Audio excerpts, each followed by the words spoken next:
கங்கை நதி போல் புண்ணிய நதியாம் பம்பையில் நீராடி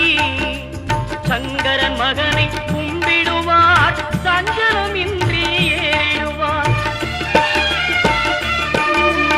நீலிமலை ஏற்றம் சிவபாலனும் ஏற்றிடுவார் காலமெல்லாம் நமக்கே அருள்காவலராயிருப்பார் தேகபலம் தா பாதபலம் தா தேகபலம் தா பாதபலம் தா தேகபலம் தா